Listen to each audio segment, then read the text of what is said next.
जनसङ्ख्याको घनत्व त्यहाँ बढाउने, त्यहाँका रैथानेहरूलाई अल्पमतमा पार्ने हो, विदेशीहरूको प्रतिनिधित्व गराउने, अनि त्यसपछि आएर बिस्तारै सिक्किम अथवा फिजीकरणको बाटोमा नेपाल लैजाने। त्यसो भए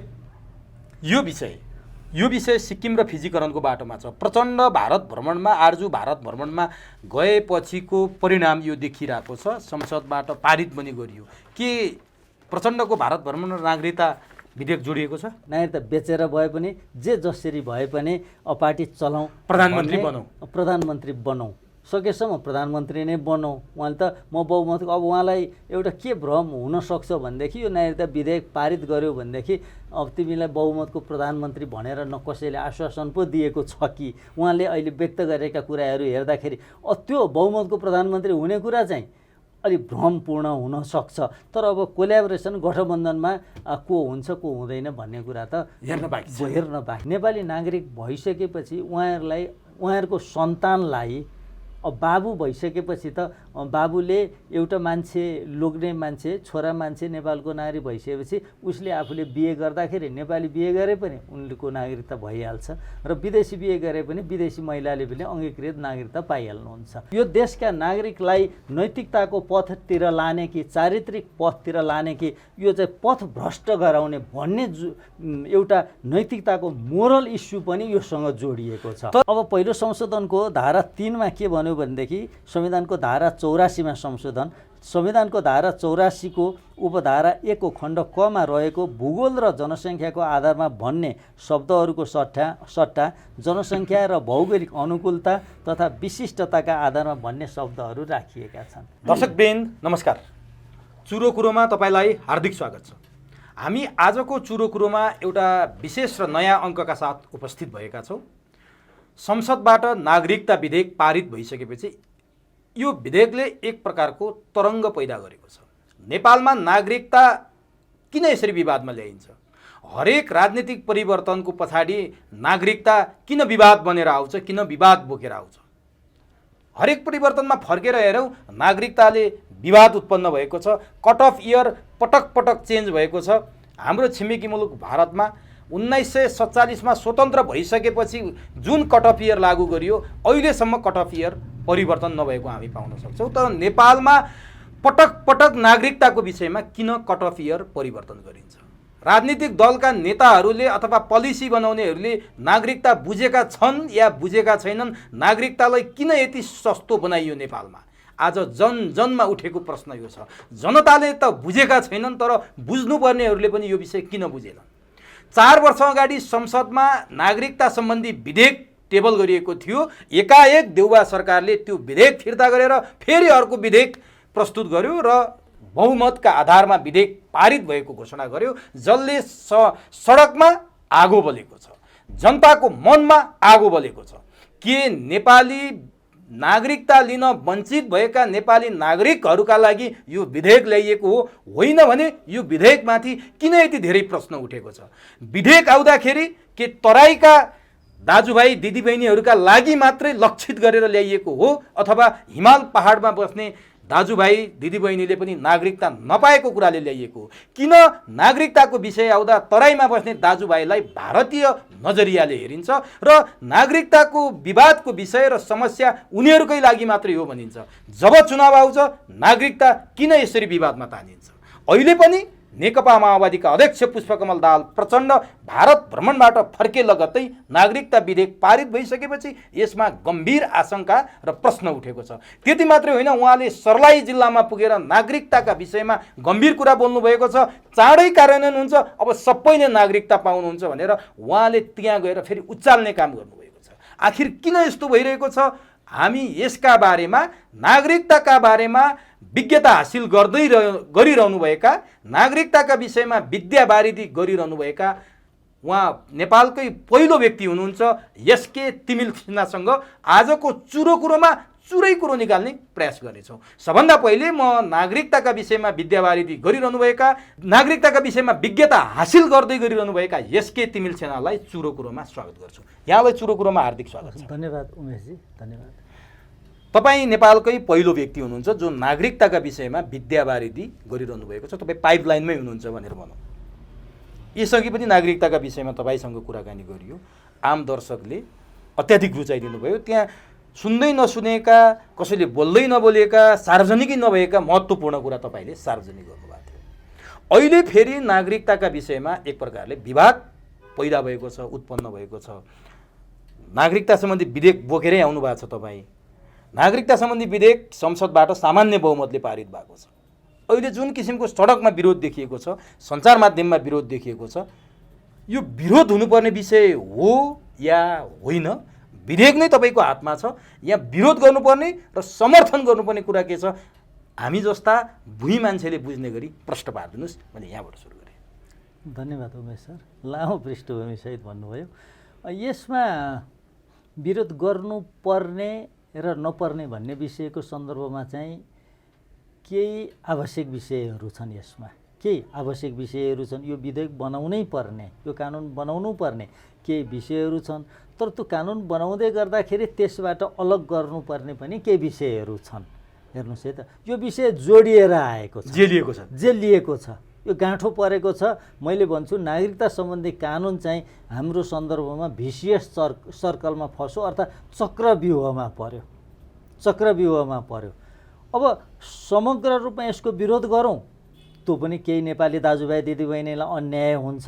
समग्र रूपमा यसको समर्थन गरौँ, फेरि यो प्रावधानमा छिरेर विदेशीहरूले नागरिकता लिन्छन्। कस्तो अप्ठ्यारो छ। यसलाई मेन किसिमले केलाएर हेर्दाखेरि त्यस्तो देखिन्छ। निल्नु न उकल्नु भनिन्छ नि हाम्रो उखान। अझै अर्को पनि दिनभरिको शिकार नखाउँ भने दिनभरिको शिकार, खाउँ भने कान्छो बाबुको अनुहार भने जस्तो। अब नखाँदा दिनभरि मेहनत गरेर शिकार गरिरहेछ, खाँदा कान्छो बाबुको अनुहार परेको छ। ठ्याक्कै दिँदा विदेशीले पनि पाउँछन्, नदिँदा नेपालीले पनि नपाउने अवस्था भयो भनेर भन्नुभयो। नदिँदा नेपालीहरू पीडित भइराखेका छन्, नदिँदाखेरि नहुने अवस्था छ। हाम्रै नेपाली दाजुभाइ दिदीबहिनीहरूको लागि त्यो अवस्था छ। त दिँदाखेरि फेरि विदेशीहरूले पनि पाउँछन् भनेपछि यो अवस्थामा हामी गुज्रिएका छौँ। समग्र रूपमा यसलाई खारेज गरौँ त्यो पनि ठिक होइन, जस्ताको तस्तै यसको समर्थन पनि गर्न सकिँदैन। यो अवस्थामा हामी छौँ। अब नि 2072 सालको संविधानले नै जन्मसिद्ध नागरिकता पाउने अधिकारको ग्यारेन्टी गरेको छ नि संविधानमा। त संविधानमा भएको कुरा कानुन नभन्दा आजसम्म अप्ठ्यारो परेको मुख्य विषय त यही हो नि। संविधानले जन्मसिद्ध आधारमा नागरिकता पाउने ग्यारेन्टी गर्यो। त्यो कानुन 4 वर्षसम्म संसदमा अड्केर बस्यो विधेयक। अहिलेको सरकारले त्यो विधेयक फिर्ता गर्यो र फेरि अर्को विधेयक प्रस्तुत गरेर पास गर्यो। संविधानमा भएको कुरा कानुनमा लेख्नु पर्दैन र? कि संविधानै गलत भन्नु पर्यो, संविधानै फालिदिनु पर्यो? होइन भने कानुन त बनाउनु परेन र? पर्छ। संविधानमा भएको कुरा कार्यान्वयन गर्नुपर्छ सैद्धान्तिक रूपमा, त्यसमा कुनै दुई मत छैन। संविधानमा लेखिएको कुरा जन्मसिद्धको कुरा गर्नुभयो यहाँले। त्यो जन्मसिद्धको कुरा गर्दाखेरि हामी अलिकति पछाडि फर्केर हेरौँ है त। एकदम त्यो जन्मसिद्धको कुरा, जन्मसिद्ध भनेको नागरिकताका खास गरी एउटा जन्मसिद्धको आधारमा नागरिकता पाइन्छ। एउटा हेर्नुहोस् है त, म विस्तारमा बताउँछु। एउटा जन्मसिद्धको आधारमा पाइन्छ, अर्को अङ्गीकृत भयो। दुईटा पहिला दुईटा बुझौँ है। मैले 3टा भन्ने गरेको थिएँ, मैले आज 2टाबाट सुरु गर्छु। 2टा अङ्गीकृत भइहाल्यो, विदेशीलाई दिइने नागरिकता हो। अब जन्मसिद्धको कुरा गरौँ। जन्मसिद्ध भनेको चाहिँ जन्मने बित्तिकै पाउने, जन्म नै सिद्ध हुने, जन्मले नै प्रमाणित गर्ने, त्यो त्यहाँको नागरिक हो भन्ने। जस्तो कसैको बाबुआमा कुनै देशको नागरिक छन्, अर्थात् नेपालको नागरिक हुन् र नागरिकता प्राप्त गर्नुभएको छ उहाँहरूले भने उहाँको सन्तानले जन्मसिद्ध भयो। उहाँ जन्मने बित्तिकै पाउने त्यो भयो। एउटा जन्मसिद्ध त्यो भयो, बाबुआमाको सन्तान भएको आधारमा त्यो जन्मसिद्ध भयो। एउटा जन्मने बित्तिकै पाउने, जन्मनु नै प्रमाण भयो, जन्मले नै सिद्ध गर्यो, प्रमाणित गर्यो कि ऊ त्यहाँको नागरिक हो। एक। दोस्रो, त्यसलाई हामी वंशज भन्छौँ। त्यो एउटा वंशज हामीले बुझेका छौँ, नागरिकतामै वंशजले। अब अर्को जन्मसिद्ध कुन हो भन्नुहुन्छ भनेदेखि यदि कुनै देशको नागरिकता कानुनले यो भूगोलमा, यो धरती, यो चाहिँ भूगोलमा, यो देशको भूगोलमा जन्मने मान्छेलाई पनि जन्मने बित्तिकै नागरिकता दिने भनेर भनियो भने त्यो पनि त्यो भूमिमा जन्मने बित्तिकै जन्मको आधारमा भयो, त्यो पनि होइन, जन्मसिद्ध नै भयो, जन्मसिद्ध भयो। अब अब जन्मसिद्धलाई अब दुईटा क्याटेगोरीमा छुट्याउँ। एउटा वंशज भयो, अर्को चाहिँ जन्मको आधार अथवा जन्मस्थानको आधार भयो, दुईटा भयो। वंशजको आधारमा नागरिकता लिनको लागि चाहिँ बाबु र आमा दुवैजना त्यो देशको नागरिक हुनुपर्छ। अब जन्मस्थानको आधारमा नागरिकता पाउनको लागि चाहिँ बाबु र आमा कुन देशको हुन्, कहाँको हुन् मतलब भएन। त्यो बच्चा त्यहाँ जन्मियो, त्यो मानिस त्यहाँ जन्मियो अनि पायो, त्यो भूगोलमा जन्मेको कारणले गर्दा पायो, त्यो वंशजको भएन, त्यो जन्मस्थानको भयो। अनि दुईटैले अधिकार बराबर छ। हाम्रो अहिलेको संविधानले दुवैलाई अधिकार बराबरी दिएको छैन। अब पाउनुहोस् न, अब जन्मस्थानको आधारमा त्यो जन्मसिद्धलाई अब हामीले दुई भाग गरेर एउटा जन्मस्थान त्यो माटोमा जन्मेको, अर्को रगतको नाता बाबुआमाको सन्तान भएको भनेर दुई भागमा छुट्यायौँ होइन त। दुई भागमा छुट्याइसकेपछि अब जन्मस्थानको आधारमा नागरिकता पाउने सिद्धान्त अति खुकुलो सिद्धान्त, अति उदार सिद्धान्त। त्यहाँ जन्मने बित्तिकै जोसुकै भए पनि पाउने सिद्धान्त अहिले धरतीबाट यो सिद्धान्त लोप हुन लाग्यो। अमेरिका र क्यानाडामा छ, अरू धेरै केही देशहरूमा त छ, तर त्यो कन्डिसनल छ। बाबु र आमा त्यो देशमा लिगल्ली बसेको हुनुपर्ने विभिन्न क्राइटेरियाहरू छ, तर एउटा निशर्त अर्थात् निरपेक्ष। त्यसपछिका नेपालमा आएका बाबुआमाका छोराछोरीले नपाउने अवस्था 19 सालमा। त्योभन्दा अगाडि जो बसिराख्नु भएको छ, जो जन्माउनु भयो त त्यो स्वतः नेपाली भइहाल्यो नि। तर 19 भन्दा पछाडि त भएन। ती बसिराख्ने त भइहाले, बाहिरबाट आउने त विदेशी भए नि त। उनका छोराछोरी पनि विदेशी नै हुने भए। अब उनीहरूको छोराछोरी पनि यो नागरिकताको भौगोलिक सिद्धान्त अनुसार त पाइएन नि त। किन वंशजको नागरिकता चाहिँ प्योरली चाहिँ त्यो देशको नागरिकले पाउने नागरिकता हो। अर्थात् अब यसमा अर्को कुरा के प्रश्न पारौँ भने जन्मस्थानको आधारमा नागरिकता दिने सिद्धान्त बमोजिम नागरिकता दिँदाखेरि चाहिँ बाबुआमा कुन देशको छन्, विदेशी नै भए, प्योरली विदेशी भए तिनीहरू, बाबुआमा विदेशी भए, एक्सिडेन्टली त्यो बच्चा अथवा बाबुआमा कामको सिलसिलामा रोजगारी केहीको सिलसिलामा आउँदा त्यो बच्चा त्यहाँ जन्मेको कारणले गर्दा उसलाई नागरिकता दिइन्छ भनेदेखि त्यो विदेशीलाई दिने नागरिकता हो, विदेशीको सन्तानलाई दिने नागरिकता हो। त्यो विदेशीको सन्तानले त त्यही देशको पनि नागरिकता पाउँथ्यो, तर उसले त्यहाँको नलिएर यहाँको लिने भयो, त्यो विदेशीले नै पाउने नागरिकता हो। जन्मस्थानको आधारमा पाउने नागरिकता एक्ज्याक्टली विदेशीले पाउने नागरिकता हो।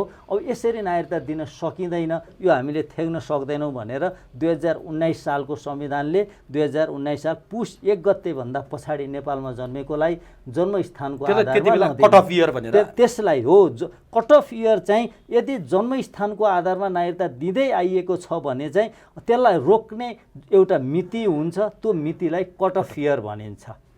कट अफ इयर भनिन्छ, कट अफ डेट पनि भनिन्छ, कट अफ इयर पनि भनिन्छ। त्यसकारण अब यो अरू वंशजमा अरूमा फेरि त्यो लागू, यो समस्या भएन, त्यो कट अफ इयर अरूमा हुँदैन त्यो। अनि त्यसपछि त्यसलाई रोकिसकेपछि अब के भयो त भन्नुहुन्छ भने 2062-63 को जनआन्दोलनभन्दा पछाडि आइसकेपछि यहाँ बुझ्नुपर्ने कुरा छ। यहाँनिर एकदमै गहिरो विषय छ है। आइसकेपछि 2062-63 साल कार्तिक 22 गते 7 राजनीतिक दल र माओवादी नेपाल कम्युनिस्ट पार्टी माओवादीको बिचमा एउटा बैठक भयो। त्यो बैठकले चाहिँ कट अफ इयर सार्यो। त्यो 46 साल थियो होइन कट अफ इयर, पहिला 19 साल पुस 1 गते थियो, त्यसलाई सारेर 46 साल चैत्र मसान्तसम्म ल्यायो। दुई पटक कट अफ इयर, अब कट अफ इयर चेन्ज गर्यो। 46 साल चैत्र मसान्तसम्म भित्र नेपालमा जन्मिएका र नेपालमा स्थायी बसोबास गरिरहेका सबैलाई नेपालको नागरिकता दिने भनेर निर्णय गर्यो। 19 सालमा अबका विदेशीलाई धान्न सकिँदैन, थेक्न सकिँदैन भनेर गरेको कुरा 46 सालले धान्न र थेक्न सक्ने अवस्थामा पुग्यो। यसरी बुझ्नु पर्यो। त्यसको निर्णय फेरि 62-63 सालमा गरियो, 63 सालमा गरियो त्यसको निर्णय। अनि त्यो निर्णय कार्तिक 22 गते भयो। त्यो मङ्सिर 10 गते त नागरिकता ऐन ल्याइहालियो। 18 दिनमा ल्याइएको छ। हेर्नु, 18 दिनको बिचमा नागरिकता ऐन कानुन बनाएर ल्याउँदाखेरि चाहिँ 46 सालको चैत्र मसान्तभन्दा अगाडि नेपालमा जन्मेका र स्थायी बसोबास गरिराखेकाहरूलाई नेपालको नागरिकता दिने भन्यो। कट अफ इयर चेन्ज गर्यो। हेर्नुहोस् है, अब जन्मस्थानको आधारमा नागरिकता खोलिदियो। त्यो एकदम ठुलो ढोका खोल्यो। सबभन्दा ब्लन्डर त्यहाँनिर भयो। त्यहाँ ब्लन्डर भएको छ। अब यसरी पनि बुझ्नुपर्छ, नेपालमा नागरिकता नपाएका विविध कारणले, एउटा आर्थिक कारणले, गरिबीले नागरिकता लिन जान नसक्ने कारणले, एउटा नागरिकताको उपयोगिता थिएन भनेर लिएनन्, उपयोगिता नभएको कारणले, नदेखेको कारणले, आवश्यक नपरेको कारणले, अज्ञानताको कारणले हो। अब कतिपयको चाहिँ सदरमुकामदेखि घर टाढा थियो, नागरिकता लिन जान पनि सकेनन्, कति असहाय थिए, के थिए, उनीहरूले नागरिकता लिन सकेका थिएनन्। त्यो एउटा समस्या थियो, त्यो छँदै थियो, त्यसलाई अस्वीकार गर्न मिल्दैन। कतिपय कुरा चाहिँ प्रशासनिक झन्झटले पनि, भ्रष्टाचारको कारणले पनि कहाँ कहाँबाट गरिब दुखीहरू नागरिकता लिन जान्छन्, अनि जिल्ला प्रशासनका मान्छेहरू चाहिँ हामीले अलिकति पैसा माग्छन्, उनीहरूले ल मिलाइदिनु पर्यो भन्छ। नेपालमा पुस्ता बसेर आएका मान्छेहरू छन्, उदारतापूर्वक सबै हो होइन भनेर जाँचेर नागरिकको पक्षमा काम गरेर नागरिकता दिनुपर्ने। त्यो चाहिँ यो ब्युरोक्रेसी त्यति उदार हुँदैन। हेर्नुहोस्, रेड टेपिजम भन्ने हुन्छ, लाल फित्तासाई। अब उसलाई समस्या पर्यो, उसलाई अप्ठ्यारो पर्यो भने उसले कानुनको बुधा छोड्दैन, उसलाई फाइदा हुने हो भने कानुनलाई उसले मिलाउँछ। हेर्नुहोस्, यो चाहिँ ब्युरोक्रेसीको समस्या यो। अनि त्यो समस्या छँदै थियो। अब यसरी खुल्ला गरिदिइसकेपछि यहाँ हेर्नुहोस्, अब यसलाई छुट्याएर हेर्नुपर्छ। एकातिर नेपालमा पुस्तादेखि बस्दै आएका नेपालको वंशजको आधारमा नागरिकता पाउने मानिसहरू थिए, तिनीहरूलाई पनि जन्मस्थानको आधारमा नागरिकता दिइयो। प्रशासनिक त्रुटि, राजनीतिक त्रुटि। उनीहरू नेपाली थिए तर त्यो विदेशीले पाउने नागरिकता उनीहरूले वंशजको आधारमा पाउनु पर्थ्यो। यहाँ हेर्नुहोस् है त, मैले यसमा गहिरिएर हेरेको छु। उनीहरूले वंशजको आधारमा पाउनु पर्थ्यो। वंशजको आधारमा नागरिकता पाउने व्यक्तिहरूलाई विदेशीले पाउने नागरिकता दिएर नागरिक बनाइयो। यो जानाजान गरिएको हो कि त्रुटिपूर्ण हो? यो त्रुटि भयो, जानेर गर्नुभयो, नजानेर गर्नुभयो, त्यो उहाँहरू जान्नुहुन्छ। तपाईँलाई त्यो तथ्याङ्क थाहा छ? यस्तो वंशजको आधारमा नागरिकता पाउनेहरूले जन्मेको आधारमा, जन्मस्थानका आधारमा नागरिकता पाउन विवश गराइयो, तिनीहरूको सङ्ख्या तथ्याङ्क यकिन भन्न सक्ने अवस्था यस्तो छ। त्यति बेला जन्मस्थानको आधारमा अर्थात् जन्मको आधारमा नागरिकता पाउनेहरूको सङ्ख्या चाहिँ गृह मन्त्रालयले दिएको सङ्ख्या 1,90,720 जना छ, जो वंशजको आधारमा पाउनु पर्थ्यो। होइन, अब पढ्नुहोस्, म भन्दैछु, यहाँ कुरा टुङ्ग्यौँ, यो कुरा नटुङ्गिकन फेरि स्पष्ट हुँदैन। अनि त्यसो भएपछि अब हेर्नुहोस् है त, नेपालीहरू वंशजको आधारमा नागरिकता पाउनको लागि उहाँहरू योग्य हुनुहुन्थ्यो। पुस्तादेखि नेपालमा बसोबास गरी आउनुभएको थियो, नेपालमै जन्मनु भएको, नेपालमै बस्नुभएको, बाबु बाजे सबै नेपालमै जन्मेका मान्छेहरूलाई पनि के को गरियो? जन्मस्थानको आधारमा दिइयो। त्यो वास्तवमा चाहिँ विदेशीले पाउने नागरिकता स्वदेशीलाई दिइयो। एकातिर त्यो भयो। अब त्यो नागरिकता पाउनको लागि कस्तो के क्राइटेरिया थियो भन्दाखेरि, अब ती केही कागजपत्र भए, कागजपत्र देखाउनु पर्ने, अनि त्यो गाउँ विकास समिति र नगरपालिकाबाट सिफारिस गर्नुपर्ने थियो। अब यो कुनै पनि कागजपत्र केही भेट्टाइएन, केही दिन सकिएन भनेदेखि 3 जना मान्छेले सिफारिस गरेको आधारमा पनि, त्यो जन्मको आधारमा भनिन्छ, जन्मस्थानको आधारमा, जन्मस्थान नेपालमै जन्मेको हो भन्ने आधारमा नागरिकता दिने प्रोभिजन त्यहाँ राखियो, कानुनमा राखियो।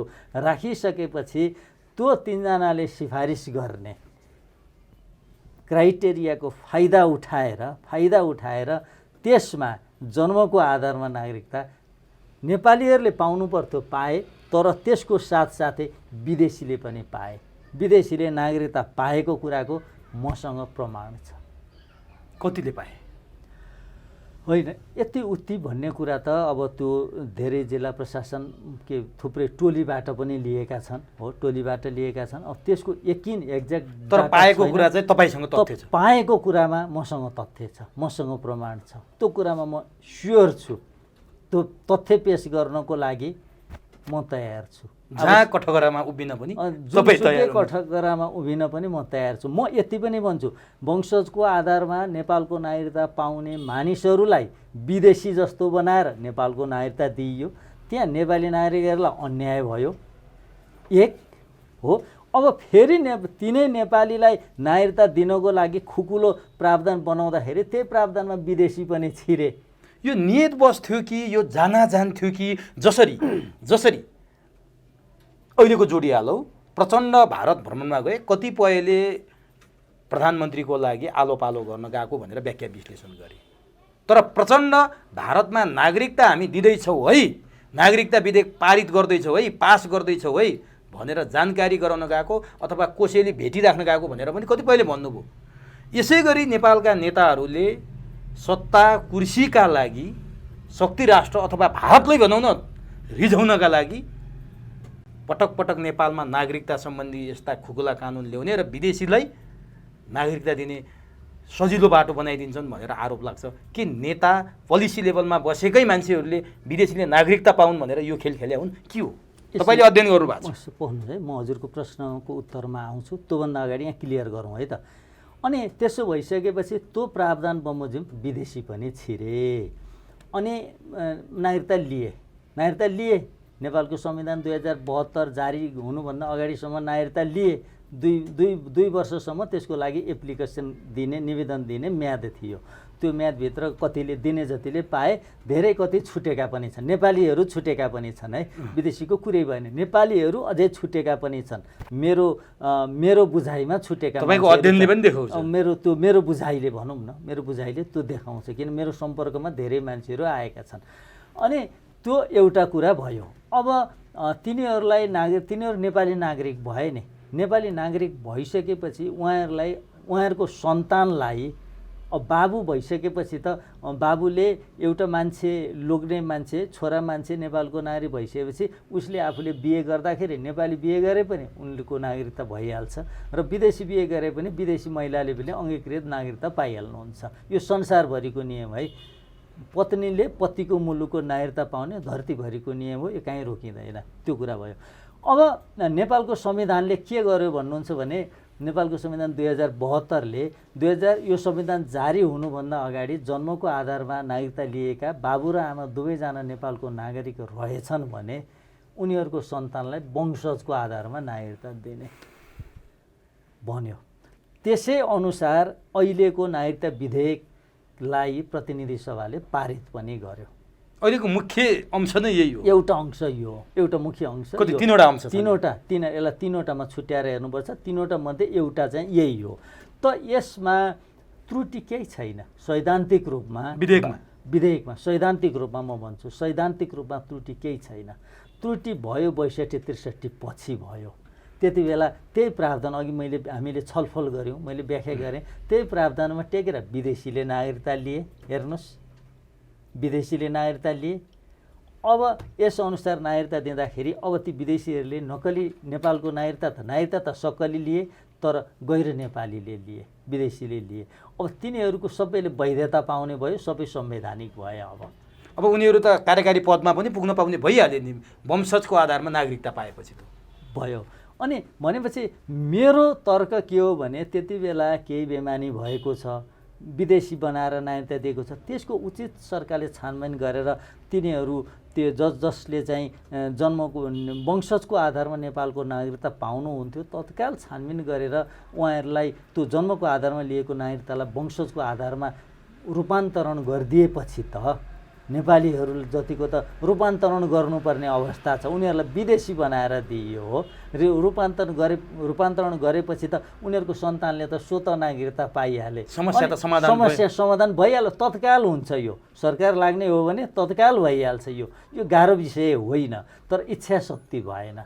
नागरिकता के हो भन्ने कुरा नै उहाँहरूले बुझ्नु भएन। नागरिकता के हो, नागरिकता कति गम्भीर हो, नागरिकता कसलाई दिइन्छ, किन दिइन्छ, किन तत्काल दिनुपर्छ, गलतलाई दिँदा के हुन्छ, गलतलाई दिँदाखेरि के हुन्छ, त्यसको इम्प्याक्ट के हुन्छ भविष्यसम्म भन्ने कुरामा न राजनीतिक दलहरूको चासो गयो, न सरकारको चासो गयो। मेरो तर्क चाहिँ यो हो, मैले बुझेको कुरा चाहिँ यो हो। अब अहिले यो प्रोभिजनको विरोध गर्ने कि समर्थन के छ? तपाईँले विधेयक बोकेर आउनु भएको छ त यो मैले प्रश्न गरेँ। विधेयकमा पनि यो प्रोभिजनको सन्दर्भमा मैले जे व्याख्या गरेँ त्यही हो। त यो विधेयकको यो बुदाको विषयमा अब विरोध गर्ने कि समर्थन गर्ने? ल हेर्नुहोस्, अब विरोध गरौँ भने नेपालीहरूले कति पीडित छन्, उहाँहरूले पाउने नागरिकता रोकिन्छ।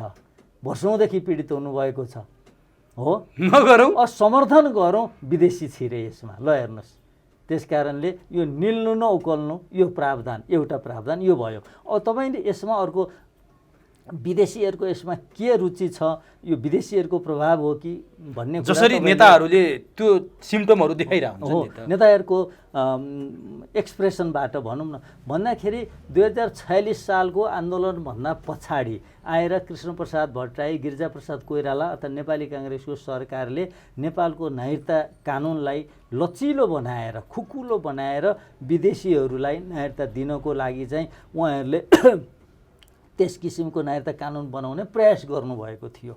त्यो कुरा चाहिँ तथ्यमा डकुमेन्टले सो गर्छ। किन नेपाल नागरिकता नियमावली 2049 हेर्दाखेरि पनि त्यो कुरा प्रष्ट देखिन्छ। जनमत सङ्ग्रहको नाम भएकाहरूलाई नेपालको नागरिकता दिने, नेपालको कुनै सङ्घ संस्थामा काम गरेका विदेशीहरू छन् भने तिनीहरूलाई पनि नेपालको नागरिकता दिने भनेर त्यहाँ बनाएको छ। जनमत सङ्ग्रहमा त जसरी भारतीयहरू आएर भोट हाले भन्ने अहिले पनि आशंका गरिन्छ, हो पनि तिनीहरूलाई कसले ल्याएको थियो भोट हाल्न? सूर्यबहादुर थापाले, पञ्चायतले, सूर्यबहादुर थापा भनौँ न त्यति बेलाको सूर्यबहादुर भनौँ। अनि उनीहरूलाई चाहिँ फेरि गिरिजाप्रसाद र कृष्णप्रसाद भट्टराईले नागरिकता दिनुपर्ने बाध्यता त्यो के थियो? त्यो सुन्नुहोस्, अब ठिक छ, तपाईँ कम्प्लेक्स क्वेसन छ यो पनि।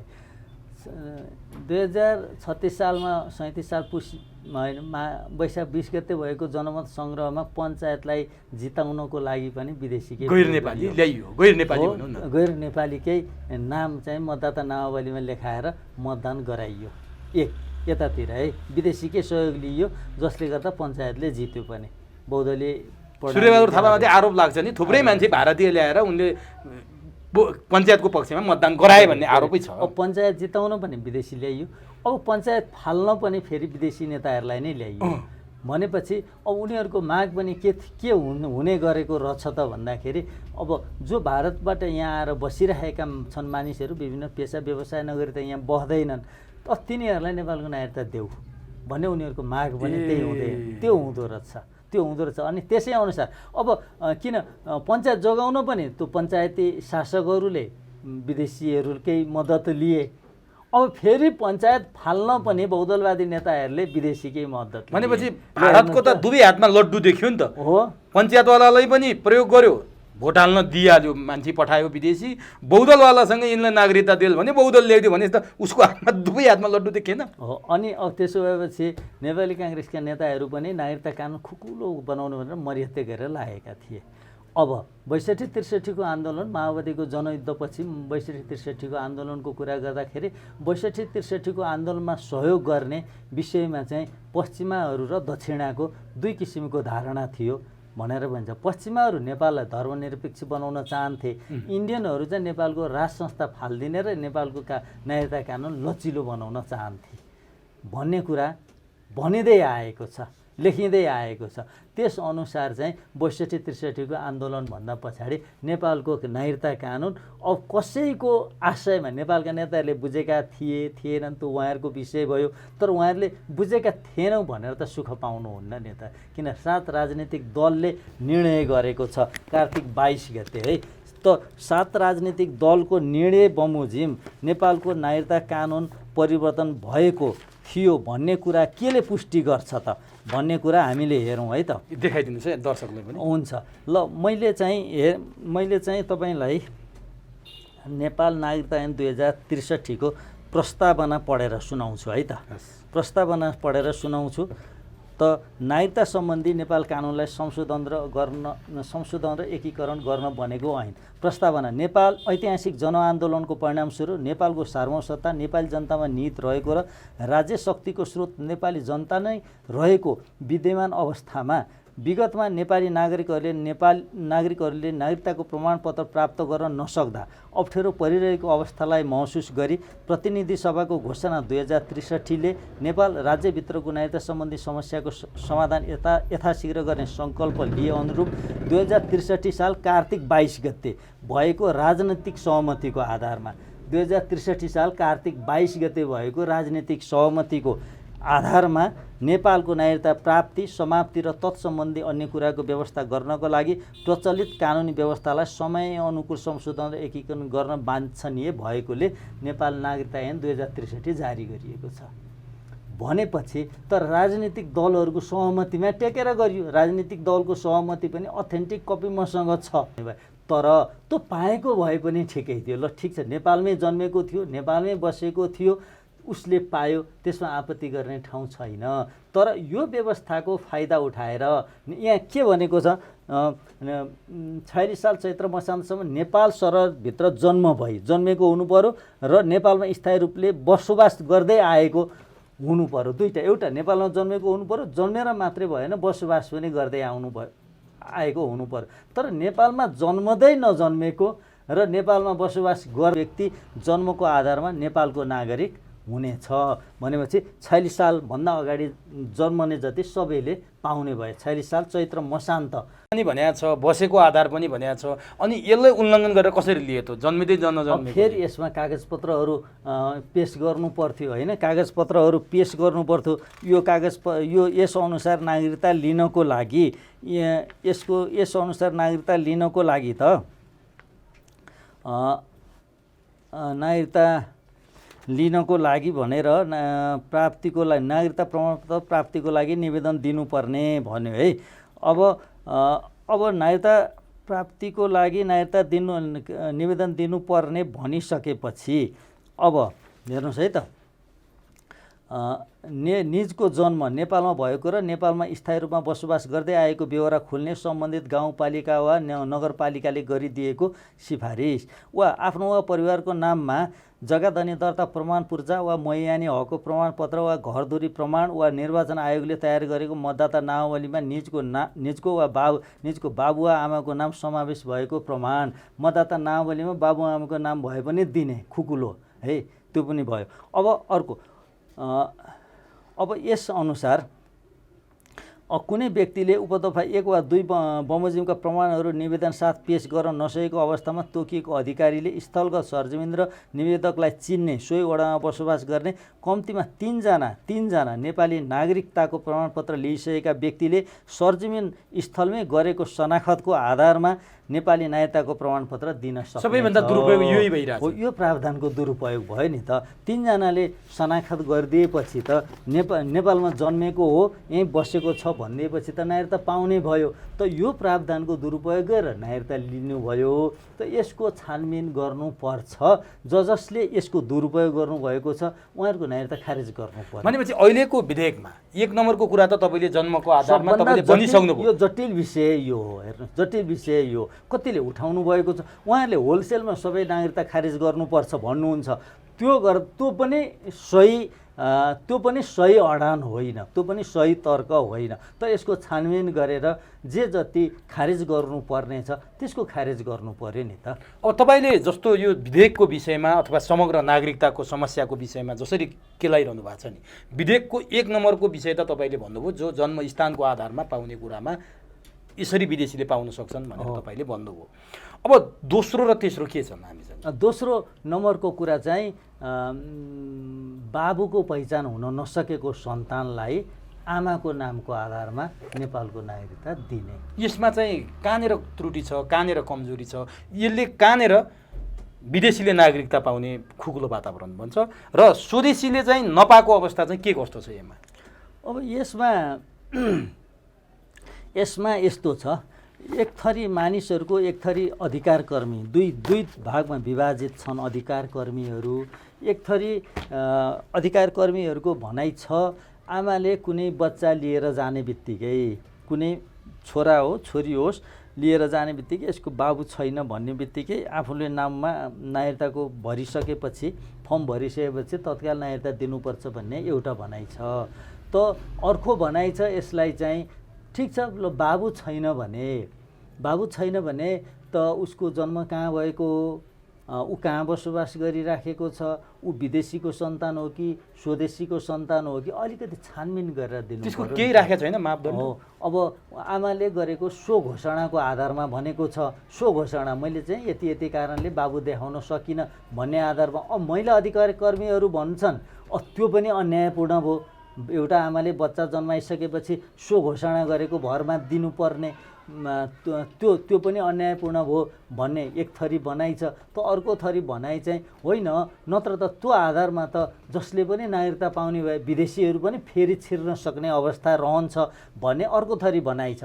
अब सुन्नुहोस् न, अब यसमा मेरो के दृष्टिकोण हो भने अब यो समाजलाई हामी कस्तो बनाउँछौँ, नेपाली समाजलाई कस्तो बनाउँछौँ। ठिक छ, आमाको नामबाट दिनुपर्छ भन्ने कुरामा विमति केही अवस्थामा राख्नु हुँदैन, केही अवस्थामा राख्नु, केही त्यस्तो जटिल अवस्थाहरू पर्छन्। कतिपय झाडनाता को अवस्था पनि हुन्छ, कतिपय सामूहिक बलात्कारको अवस्था पनि हुन्छ, जस्तो वादी समुदायको अवस्थाहरू छन्। केही अवस्थाहरू हुन्छन् किन खुला सिमानाको कारणले, विविध कारणले गर्दा आमाको नामबाट पनि नागरिकता दिनुपर्छ। तर के कारणले त्यो सन्तान जन्मियो भन्ने कुरामा चाहिँ त एउटा निर्कुल त गर्नु त्यो छैन विधेयकमा। त्यो विधेयकमा अलिक प्रष्ट छैन। सो घोषणा भनेको छ, त्यो सो घोषणालाई पनि बडो मुस्किलले चाहिँ राखेका छन्, त्यसमा पनि मान्दैन। त सुन्नु न, अब लमसङमा अर्थात् चाहिँ सबै आम रूपमा भन्दाखेरि त ल ठिक छ, आमाको नामबाट दिनुपर्छ, आमाले जहाँबाट जन्माए पनि भयो, जे गरे पनि भयो भनेर भनिन्छ। तर तिनै महिला अधिकार कर्मीहरूलाई सोधौँ, तपाईँको छोरीले, तपाईँको चेलीले, मेरो छोरीले अथवा हजुरको कोही हाम्रो आफन्त छोरीले दुई जिउको हुनुभयो, त यो कसको हो, यो कसको, तिम्रो हस्बेन्ड को हो, के हो, कसो हो भनेर भन्दाखेरि माई बडी माई राइट भन्यो भने त्यो छोरीको आमाको मन कस्तो हुन्छ? त्यो आमाले छोरीको साथसाथै ज्वाइँ चाहनुहुन्छ कि चाहनुहुन्न? केही परिस्थितिजन्य कुराको त छुट्टै कुरा छ। तर हाम्रो समाजलाई महिलाहरू, छोरीहरू भनौँ दुई जिउको भएर हिँड्नु भएको छ, अनि त्यसपछि आएर चाहिँ त्यत्तिकै चाहिँ छाडा किसिमले, त्यत्तिकै अनियन्त्रित किसिमले यस्तो किसिमको समाजको डेभलप भयो भने यो समाज कस्तो होला त्यसको कल्पना गरौँ न। त्यो अरूको लागि भनिदिँदाखेरि त केही पनि छैन, आफैलाई पर्दाखेरि आफैको कुरा गर्नु न। अधिकार कर्मीहरूले जसको यसको चाहिँ एकदम उन्मुक्त किसिमले वकालत गरिराख्नु भएको छ, तपाईँको छोरीको कोहीसँग बिहे होस् र उसको व्यवस्थित जीवन चलोस् भन्ने तपाईँ चाहनुहुन्छ कि चाहनुहुन्न? हो, यो विषय नैतिकतासँग जोडिएको छ। त नागरिकहरूलाई नैतिक बनाउने दायित्व कसको हो? त राजनीतिक शास्त्रका पिता एरिस्टोटलले भन्छन्, राज्यले चाह्यो भने नागरिकलाई तत्काल नैतिक र चरित्रवान बनाउन सक्छ। तर एउटा छोरालाई, एउटा छोरीलाई कुनै व्यक्तिले नैतिकवान र चरित्रवान बनाउन सकेन भने त्यो राज्यले बनाउँछ भन्छन्। तर यो राज्यले यो देशका नागरिकलाई नैतिकताको पथतिर लाने कि चारित्रिक पथतिर लाने कि यो चाहिँ पथ भ्रष्ट गराउने भन्ने एउटा नैतिकताको मोरल इस्यु पनि योसँग जोडिएको छ। तर नि तपाईँले यसरी निर्मम प्रश्न उठाइरहँदा यो विषयमा जुन बाबुको लापत्ता नभएको, बाबु लापत्ता भएको, बाबुको पत्तो नभएको विषयमा नागरिकता दिँदा यो समस्या निस्किन्छ भनेर तपाईँले भनिरहँदा त्यस्तो समस्या त धेरैले भोगिरहेछ नि। आज सडकमा बच्चा जन्मिएर बेवारिसे भएका कुरा धेरै छ, उनीहरूलाई चाहिँ कसरी सम्बोधन गर्ने त? राज्यले बेवारिसेको कुरा छुट्टै छ। होइन, जस्तो बाबुको ठेगान छैन, बच्चा आमासँग छ, बेवारिसेको पनि एउटा समस्या होला। यो बाबुको पहिचान नभएका थुप्रै छोराछोरीहरू अहिलेको कानुनले व्यवस्थित गर्यो। पहिला पनि तपाईँले यसमा अलिकति क्रिटिकल्ली हेरिरहँदा अहिलेको कानुनले प्रश्न पार्यो, ठिक छ, उनीहरूको कसरी सम्बोधन गर्दा भए ठिक हुन्थ्यो त? अहिलेको कानुनले के भन्यो भन्नुहुन्छ भने, अहिलेको कानुनले भन्यो बाबुको पहिचान भएको छैन भनेर आमाले सो घोषणा गरिसकेपछि त्यो बच्चा छोरा होस् छोरी होस् उनीहरूलाई वंशजको आधारमा नेपालको नागरिकता दिने। यदि पछि बाबु फेला पर्यो भने पनि त्यसै अनुसार अभिलेख सच्याउने, राख्ने, बाबुको टुङ्गो लागेको भनेर राख्ने, र बाबु विदेशी भन्ने टुङ्गो लाग्यो भने निजको नागरिकता चाहिँ वंशजको नागरिकता खारेज गरेर निजको नागरिकता अङ्गीकृत नागरिकता दिने भनेर त्यो प्रावधान छ। अब यसमा पनि आमाले जन्माएको सन्तानलाई अङ्गीकृत गर्ने, अनि फेरि त्यसमा चाहिँ झुठो विवरण भयो भने त्यो चाहिँ दण्ड सजायको भागीदार हुनुपर्ने, यो आदि इत्यादि विविध व्यवस्था छ के, विविध व्यवस्था छ। यो एउटा समाधानको त्यो वंशज अङ्गीकृत दण्डित हुनै परेन नि। त आमाले कुनै सन्तान नेपालमा जन्मेको छ भनेर भन्नुहुन्छ भने त्यो वंशज र के को भन्ने कुरामा किन गइराख्नु पर्यो? सोझै अङ्गीकृत नागरिकता दिए भइहाल्यो नि। अब यो दोस्रो भोलि बाबु नेपाली ठेगान लाग्यो भने त्यो अङ्गीकृतलाई वंशज बनाइदिने, नत्र चाहिँ अङ्गीकृत बनाइदिएपछि त त्यहाँ झुटको पनि कुनै कुरा भएन। किन त्यो सन्तानलाई वंशज बनाउनको लागि झुट बोलिएको हुन्छ। झुट बोल्ने ठाउँ कानुनले नदिएपछि त समस्यै रहेन नि। अब यो दोस्रो समस्या भयो। तेस्रो समस्या के छ अर्को विधेयकमा? तेस्रो समस्या भन्दाखेरि पनि गैर आवासीय नेपालीहरू जो हुनुहुन्छ उहाँहरूलाई नागरिकता दिनु त ठिक होला नि त। उहाँहरूलाई राजनीतिक प्रशासनिक अधिकार बाहेकको गैर आवासीय नागरिकता दिने भन्ने प्रावधान छ। यो ठिक हो? यो ठिकै हो, किनभने उहाँहरू नेपालकै नागरिक हो। आज नेपालको नागरिकता त्यागेर विदेशमा विभिन्न कोही अध्ययनमा हुनुहुन्छ, कोही अध्यापनमा हुनुहुन्छ, कुनै विभिन्न पेसा व्यवसायमा हुनुहुन्छ। उहाँहरूको राष्ट्रियता नेपाली हो, उहाँहरू नेपालमै जन्मेको हो, नेपालकै लागि गर्न चाहनुहुन्छ, नेपालकै लागि केही गर्न चाहनुहुन्छ भने अहिले अर्को देशको नागरिकता रहन्जेलसम्म चाहिँ उहाँहरूले यहाँ राजनीति गर्न पाउनुहुन्न, प्रशासनिक इकाइमा बस्न पाउनुहुन्न। तर त्यो देशको नागरिकता त्याग्नुभयो भने त फेरि नेपाल नागरिकता 2063 को दफा 11 बमोजिम नेपालको नागरिकता स्वतः पाइहाल्नु। भनेपछि मुख्य महत्त्वपूर्ण कुरा तीनटा यी हुन् भने सरकारले संसदबाट यो विधेयक पारित गरेर सही गर्यो या गलत गर्यो? अब तपाईँ विज्ञको हिसाबले भनिदिनुहोस्। यस्तो छ, यसलाई चाहिँ आधा सही आधा गलत भन्नुपर्छ। यस्तो भन्नै पाइयो? यस्तो होइन, अवस्था त्यस्तो चाहिँ अवस्थाले गर्दाखेरि यो भएको। मैले अघि जन्मसिद्धको आधारमा हामीले लामो छलफल गऱ्यौँ नि, होइन? अब यसलाई सबै सही भनौँ भने विदेशीहरू छिर्छन्, अब गलत भनौँ भने स्वदेशीहरू। त्यसो भए यस्तो किन ल्याउनु पर्यो त? विदेशी पनि नछिर्ने, सर्प पनि मर्ने, लट्ठी पनि नभाँचिने भन्छन् नि। विदेशी पनि नछिर्ने, नपाएका नेपालीले मात्रै पाउने प्रावधान ल्याउने त्यो कुनै अर्को बाटो थिएन? तपाईँहरू जस्तो विज्ञले त्यो देख्नु भएको थिएन अथवा सल्लाह सुझाव दिनुभएको थिएन? सरकारवाला पक्षलाई यो कुरा थाहा थिएन कि यही ल्याउनु पर्ने थियो कि योभन्दा फरक ल्याउन सकिन्थ्यो?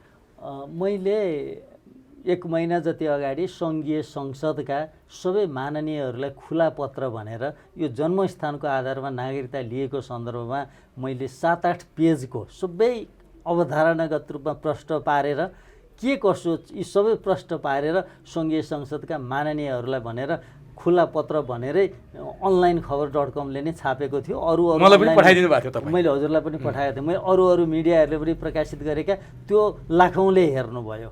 तर नेपालको माननीयले, नेपालको प्रतिनिधि सभाका सदस्यहरूले, नेपाल सरकारका मन्त्रीहरूले त्यो हेर्ने उहाँहरूलाई जुनमा यो तपाईँले उठाएका समस्या हुन्थेन, समाधान मात्रै हुन्थ्यो। समाधान मैले समस्या यस्तो समस्या छ, विदेशी छिर्दैनथे होइन, एउटा छानबिन गरेर दिनुहोस् न। छानबिन टोली त जिल्ला प्रशासन कार्यालयमा टोली पठाइदिने हो भने त कहाँ कसलाई के थियो त? तपाईँले संक्षिप्तमा भन्नुहोस् त के थियो तपाईँले दिएको सल्लाह सुझाव? होइन, मैले दिएको सल्लाह सुझावमा त एउटा आयोग गठन गर्नुहोस्, आयोगले चाहिँ को विदेशी हुन् तिनीहरू छुट्याउनुहोस्, कसलाई नागरिकताको आवश्यकता छ तत्काल लिनुहोस्, लिइसकेपछि उनको बाबुले कसरी नागरिकता लिएका छन् त्यो हेर्नुहोस् न। नागरिकता 3जनाले सिफारिस, नगरपालिका गाउँ विकास समितिको सिफारिसको आधारमा अरू प्रमाणको आधारमा उहाँले नागरिकता लिनुभएको छ भने ठिक छ, तर 3जनाको सिफारिसको आधारमा लिएको नागरिकता हेरौँ त।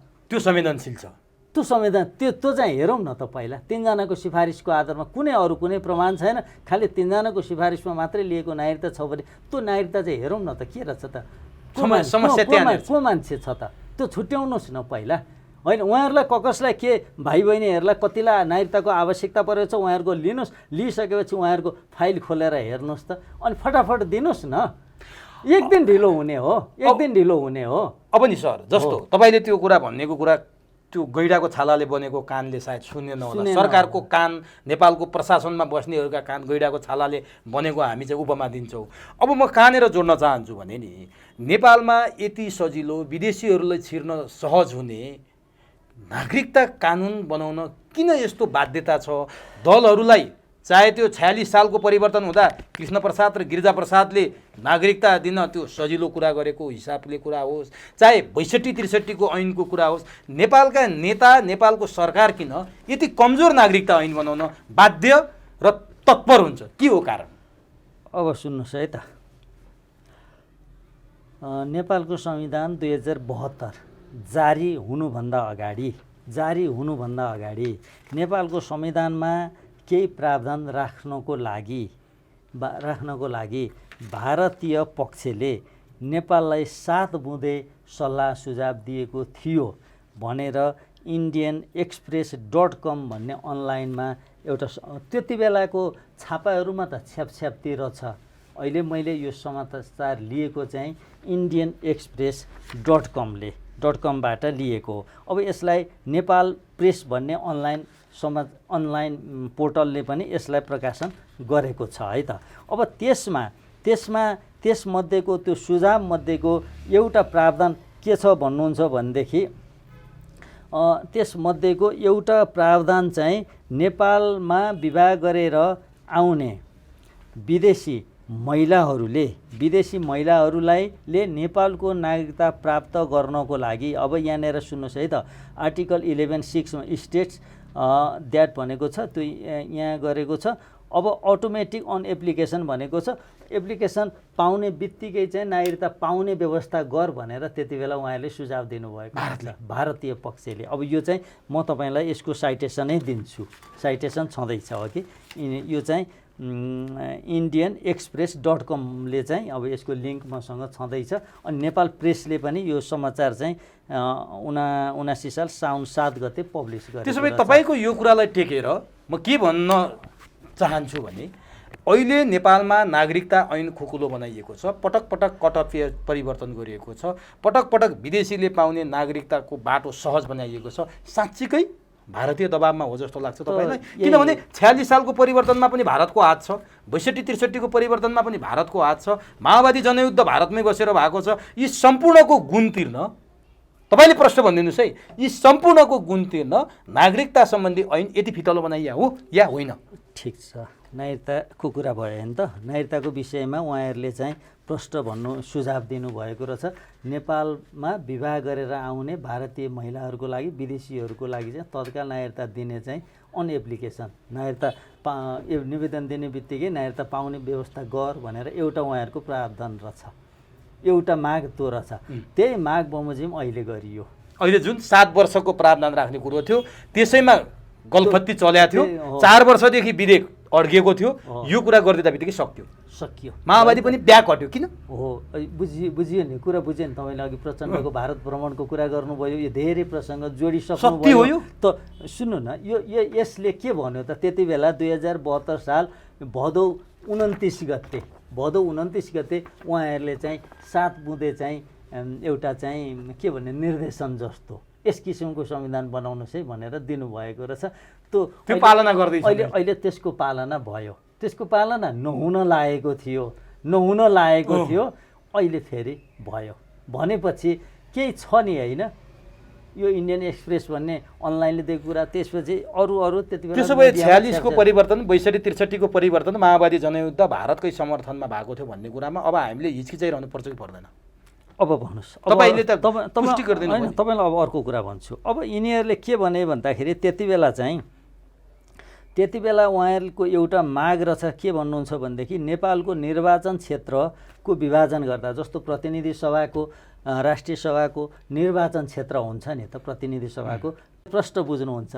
हाम्रो संविधान 2072 मा जारी हुँदाखेरि धारा 84 मा भन्यो नेपाललाई भूगोल र जनसङ्ख्याको आधारमा 165 निर्वाचन क्षेत्रमा विभाजन गरिनेछ। भूगोल पहिला अनि जनसङ्ख्याको आधारमा संविधानमा त्यो भयो होइन त, धारा 84 मा भयो। अब धारा 286 को 5 मा के भन्यो भने निर्वाचन क्षेत्र निर्धारण आयोगले यस धारा बमोजिम निर्वाचन क्षेत्र निर्धारण गर्दा जनसङ्ख्या र भूगोललाई प्रतिनिधित्वको आधार मानि भन्यो। जनसङ्ख्या र भूगोललाई भन्नु शब्द तलमाथि पारेको छ है त। अब यसलाई सुन्नुहोस्, अब यो संविधान असोज 3 गते जारी भयो। अब फाल्गुन 16 गते त्यही 72 सालमा चाहिँ नेपालको संविधानमा पहिलो संशोधन गरियो। हेर्नुहोस्, अब पहिलो संशोधन गरियो। अब पहिलो संशोधनको धारा 3 मा के भन्यो भनेदेखि संविधानको धारा 84 मा संविधानको धारा 84 को उपधारा 1 को खण्ड क मा रहेको भूगोल र जनसङ्ख्याको आधारमा भन्ने शब्दहरूको सट्टा जनसङ्ख्या र भौगोलिक अनुकूलता तथा विशिष्टताका आधारमा भन्ने शब्दहरू राखिएका छन्।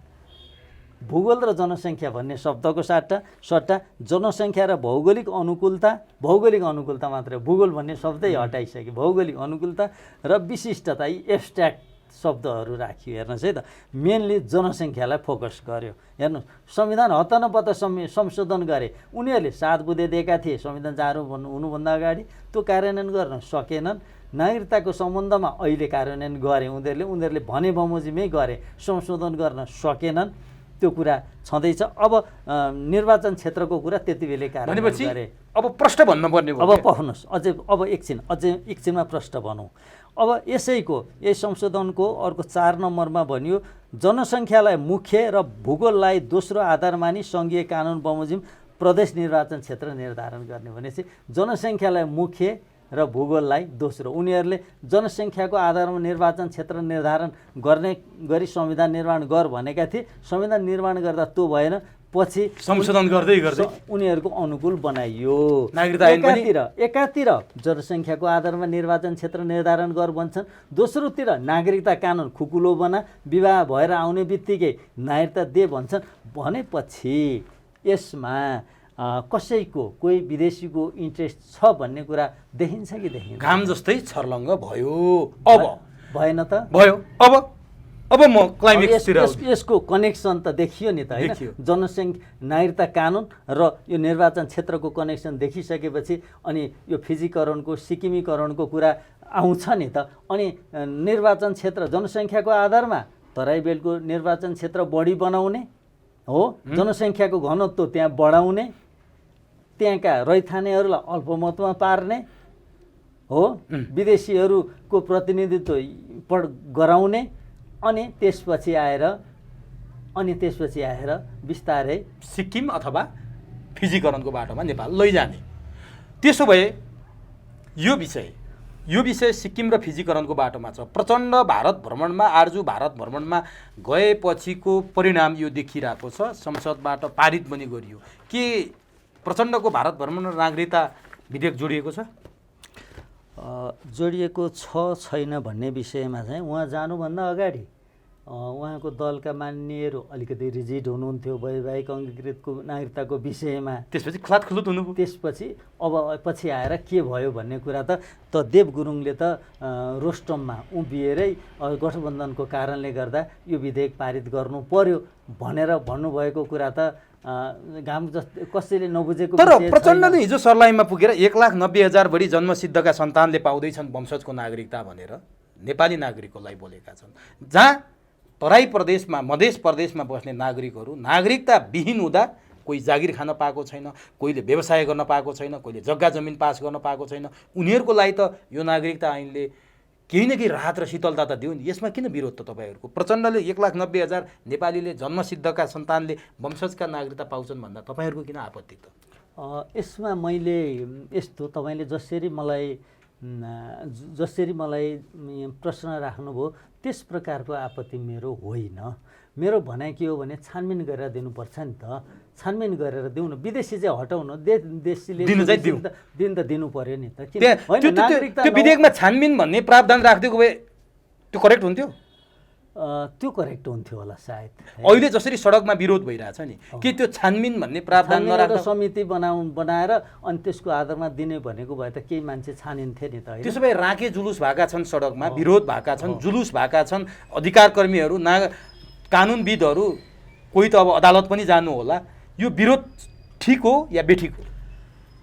विरोध एक हदसम्म त जायज छ नि त। एक हदसम्म त विरोधलाई तपाईँ चाहिँ विरोधमा कि समर्थनमा? होइन, मेरो त म क्रिटिकल छु भने त। केही कुरामा मेरो समर्थन पनि छ, यो अति आवश्यक पनि थियो। गत वर्ष पनि मैले भनेको यही हो, यस प्रकारको विधेयक नल्याइकन त हुँदै भएन हो। तर यो ल्याउँदै गर्दाखेरि पहिला छानबिन गरेर गर्नुहोस् न। छानबिन त एकै महिनामा त्यो भइदिएको भए विरोध गर्ने ठाउँ छैन। तर विरोध गर्नेहरूले चाहिँ अहिले पूर्णतया 100% विरोध गर्नेहरू चाहिँ किन विरोध गरेका छन् त? होइन, 100% अब विरोध त गर्नु पर्यो। आंशिक विरोध गर्न, विरोध भनेपछि आंशिक हो कि पूर्ण विरोध? त विरोधमा निस्कनु भयो उहाँ, विरोधमा निस्कनु भयो। अब विरोध त आंशिक विरोध, पूर्ण विरोध भनेको त विरोधै हो नि त। त्यसो भए विरोध गर्नेहरूले ठिक छ विरोध गर्नुभयो। नेकपा एमाले जो प्रमुख प्रतिपक्ष पार्टी, संसदमा गणितीय हिसाबले भन्यो भने सबैभन्दा ठुलो पार्टी, बाध्यताले ऊ प्रमुख प्रतिपक्ष हुनु परेको छ। एमाले चाहिँ संसदमा चिम्म गरेर बस्यो, विरोध पनि गरेन। एमसिसी पास हुँदा पनि चिम्म गर्यो, विरोध गरेन, पछि विरोध गर्यो। सडकमा चाहिँ विरोध गर्ने, संसदमा चाहिँ चिम्म गरेर आँखा चिम्लिने एमालेको भूमिकालाई के भन्नुहुन्छ? यस्तो छ, एमालेको भूमिकाको विषयमा भन्दाखेरि पनि अब यो विधेयकको विषयमा नेपाल कम्युनिस्ट पार्टी एमाले अनि नेपाल कम्युनिस्ट पार्टी, नेपाल मजदुर किसान पार्टी र अर्को जनमोर्चा नेपाल राप्रपाले पनि अब यसमा संशोधन प्रस्तावहरू उहाँहरूले हाल्नु भएको अस्वीकृत भयो। संशोधन प्रस्ताव अस्वीकृत भयो। त्यसपछि उहाँहरूले बलमिचाइपूर्वक जबरजस्ती यो बिल चाहिँ पास गराउने त्यो उहाँहरूको हरकत देखियो र पास गराउनु भयो। थोरै मानिसले भित्रभित्र त एमालेले पनि सपोर्ट गरेछ भनिन्छ के? अनि सपोर्टको कुरा अब भित्रभित्रको कुरा गरेर त त्यो कुरा फेरि एब्स्ट्र्याक्ट भयो। उहाँहरूले प्रष्ट रूपमा बोल्दा रोस्टरमा बोलेको कुरालाई त मान्नु पर्यो नि त। रोस्टरमा बोल्दाखेरि यसको साथसाथै वैवाहिक अङ्गीकृत नागरिकताको पनि एउटा टाइम फ्रेम बनाऊ भने उहाँहरूले भने त त्यति हो नि त। छानबिनको त कुरा कसैले गर्नु भएको छैन। छानबिनको कुरा चाहिँ निकाल्नु, तपाईँले पो गर्नुभयो। छानबिनको कुरा उहाँहरूले निकाल्नु भएन। छानबिनको कुरा अरू अधिकार कर्मी बेचेर भए पनि, नागरिकता बेचेर भए पनि, जे जसरी भए पनि पार्टी चलाउँ, प्रधानमन्त्री बनाऊ, सकेसम्म प्रधानमन्त्री नै बनाऊ। उहाँले त म बहुमत, अब उहाँलाई एउटा के भ्रम हुनसक्छ भनेदेखि यो नागरिकता विधेयक पारित गर्यो भनेदेखि अब तिमीलाई बहुमतको प्रधानमन्त्री भनेर न कसैले आश्वासन पो दिएको छ कि। उहाँले अहिले व्यक्त गरेका कुराहरू हेर्दाखेरि त्यो बहुमतको प्रधानमन्त्री हुने कुरा चाहिँ अलिक भ्रमपूर्ण हुनसक्छ।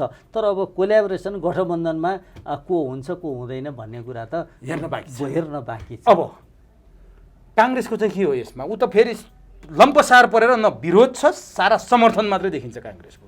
काङ्ग्रेसको भूमिका चाहिँ के हो? नागरिक काङ्ग्रेसको 2007 सालभन्दा अगाडिदेखि नै काङ्ग्रेसका नेताहरू भारतीय भूमिमा बस्नुभयो।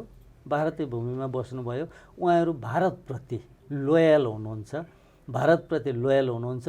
यो देश र जनताको समस्याप्रति काङ्ग्रेसी जनलाई थाहै छैन कि जस्तो लाग्छ। निद्रामै छ, अनि निद्रामा हुनुहुन्छ, नसामा हुनुहुन्छ। अचम्म लाग्दो विषय छ कि यो देशको सार्वभौमसत्ता, भौगोलिक अखण्डता हो, राजनीतिक स्वतन्त्रताको पक्षमा उहाँहरूले 30 वर्ष त लगभग शासन गर्यो नि यो देशमा काङ्ग्रेसले, होइन? 30 वर्ष त लगभग गर्यो। 30 वर्ष पञ्चायतलाई हामी गाली गर्छौँ। 30 वर्ष यो लगभग यो बिचको शासनमा त मूल नेतृत्व त काङ्ग्रेसकै नेतृत्व छ। धेरै समय त नेपाली काङ्ग्रेस नै शासनमा छ। तर यो बिचमा देशको अवस्था कहाँ पुग्यो त? काङ्ग्रेसको शासनकालमा हामी भौगोलिक अखण्डताको कुरा गरौँ, राजनीतिक स्वतन्त्रताको, सार्वभौमसत्ताको कुरा गरौँ, सबै विदेशी हस्तक्षेपभन्दा बाहेक केही छ त? देशको आर्थिक विकासमा कति बेरोजगार उत्पादन गर्यो, भएका कल कारखाना पनि सबै बेचेर सिद्ध्याएन नेपाली काङ्ग्रेसले भने उसलाई त प्रश्न गर्नुको जरुरतै भयो। उसलाई त उसको राष्ट्रियताको सन्दर्भमा ऊ अरू विदेश परस्त छ भन्ने कुरा प्रष्ट भइसकेपछि के भनिराख्नु? अब अन्तिममा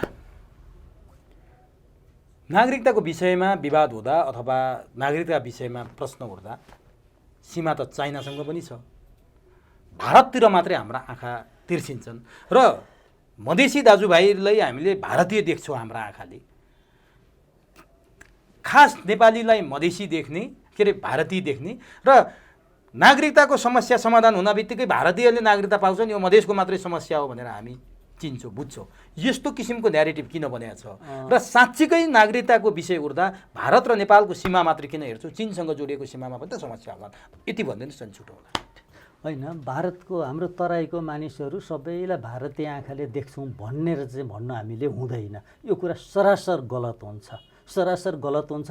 त्यसरी सोच्नै हुँदैन, त्यसरी बोल्नै हुँदैन। तराईमा हुने जति सबै भारतीय हुन् भनेर त हामी त्यो भयो नि। नागरिकताको विषयमा कुरा आउँदा मधेसमा नागरिकता नपाएका दाजुभाइले नागरिकता पाउन खोज्दा भारतीयले नागरिकता पाउन खोजे भनेर हामी किन बोल्छौँ भने के? अब यसमा भारतीय दक्षिणपट्टि पूर्व, दक्षिण र पश्चिमको हाम्रो भारतीय सिमाना खुल्ला छ, सांस्कृतिक समानता पनि छ। त्यसले गर्दाखेरि धेरै सम्बन्धहरू बिहाबारीका जति आउने बस्ने उर्वर भूमि पनि तराईमै छ। त्यसकारण उताका मान्छे यता आउने यो प्रचलन छँदैछ भारतमा, हाम्रो तराईमा। त्यसकारण धेरै मानिसहरू जस्तो अङ्गीकृत नागरिकता, जन्मसिद्धको नागरिकता कहाँका मानिसले पाए भनेर हामीले आँकडा हेऱ्यौँ भने कहाँकाले पाए त? उत्तरतिर सिमानाकाले पाए कि दक्षिणतिरकाले पाए भन्ने विषयमा हामीले यसको अङ्क हेऱ्यौँ भने त अङ्क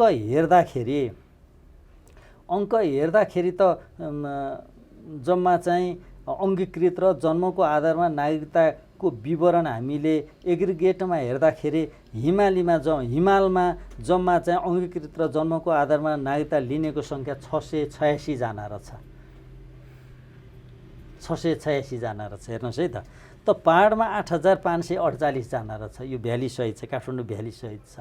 तराईमा रहेछ 1,10,000 लाख 5,58,088 जनसङ्ख्या पनि त्यही बढी छ नि। हो, त 98.37% यो जन्मको आधारमा र अङ्गीकृत नागरिकता लिनेको सङ्ख्या 98.37% तराईमा छ भनेदेखि अनिखेर समस्या पनि त्यही छ नि त। त्यसकारण त्यो कुरा गरियो। अब उत्तरतिरको कुरा किन गरिएन भन्दा उत्तर चीनतिरको सीमा लगभग रेगुलेट छ, यस्तो जस्तो नियन्त्रित छ।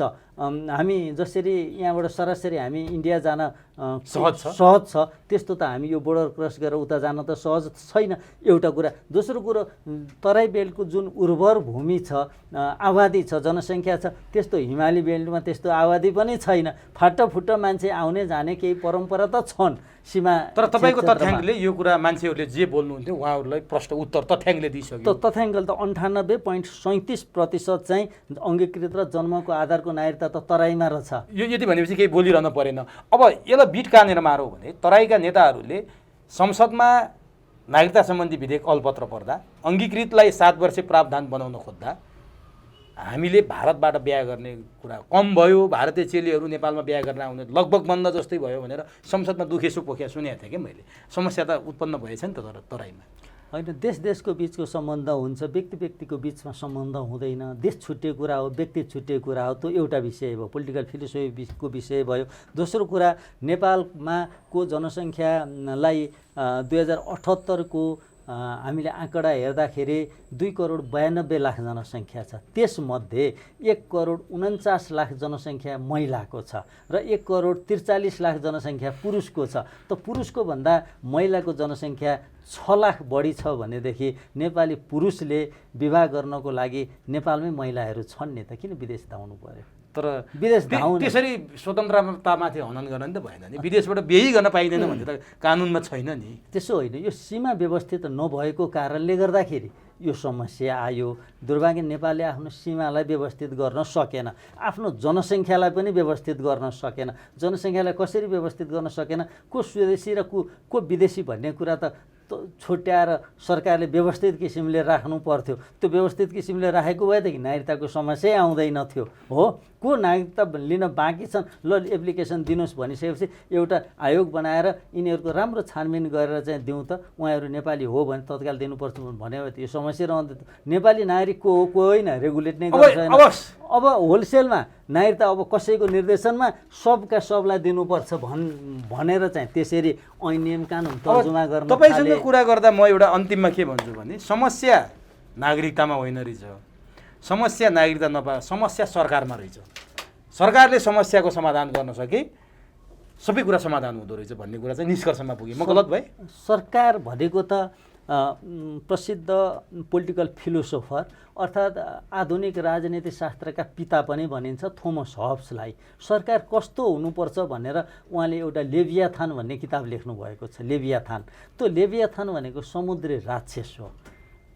समुद्री राक्षसलाई लेभियाथान भनिन्छ। त्यो मोस्ट पावरफुल, एकदमै पावरफुल, त्यो ड्र्यागन, बुझ्नुभयो नि। त सरकार त्यो पावरफुल हुनुपर्छ। सरकार कस्तो हुनुपर्छ भने सरकार पावरफुल हुनुपर्छ। हामी भगवान् कृष्णको कुरा गर्छौँ, कसैले फेरि यो धार्मिक सम्प्रदायको कुरा पनि भन्नुहुन्छ होला। त भगवान् कृष्णको इमेज कस्तो छ भने एकदम पावरफुल छ नि, होइन त। अनि फेरि अरूको फेरि उदाहरण नलिउँ, फेरि उदाहरण लिँदा अन्यथा सम्झेला। त कृष्ण जस्तै एउटा पावरफुल सरकार हुनुपर्छ, लेभियाथान जस्तै सरकार हुनुपर्छ। हनुमानको चित्रण छ नि, होइन, एकदम मोस्ट पावरफुल छ नि, होइन। त्यस्तै सरकार शक्तिशाली हुनुपर्ने। तर नेपालको सरकार विदेशीहरूले फु गर्दाखेरि ढल्ने प्रकृतिको भयो, जसले सरकारको लागि सरकार छ तर जनता र देशका समस्या नेपालको सरकारले न हिजो समाधान गर्न सक्यो, न आज समाधान गर्ने बाटोमा अग्रसर छ। भोलि कस्तो बन्छ भोलिको कुरा। त्यसकारण यी यावत समस्याहरू, धेरै समस्याहरू छन्। समस्याको थुप्रोमा छौँ हामी।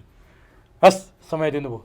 अत्यन्तै महत्त्वपूर्ण विषयमा कतिपय कुराहरू त आउँदै नआएका उठ्दै नउठेका कुराहरू पनि तपाईँले आज बोले जस्तो लागिरहेछ मलाई। समग्र विषयमा जानकारी गराइदिनु भयो। यो जटिल विषय हो, संवेदनशील विषय हो, बोल्नु पनि विचार पुर्याएर बोल्नुपर्ने र बोल्नु पनि तथ्याङ्कका आधारमा बोल्नुपर्ने, हावा र हुन्डरीका भरमा बोल्ने विषय होइन। अत्यन्तै महत्त्वपूर्ण जानकारी गराइदिनु भयो, हामी दर्शकलाई सुसूचित पारिदिनु भयो, यसका लागि हार्दिक धन्यवाद। हस् उमेश सर, यहाँ निमन्त्रणा गर्नुभयो, बोल्ने अवसर दिनुभयो।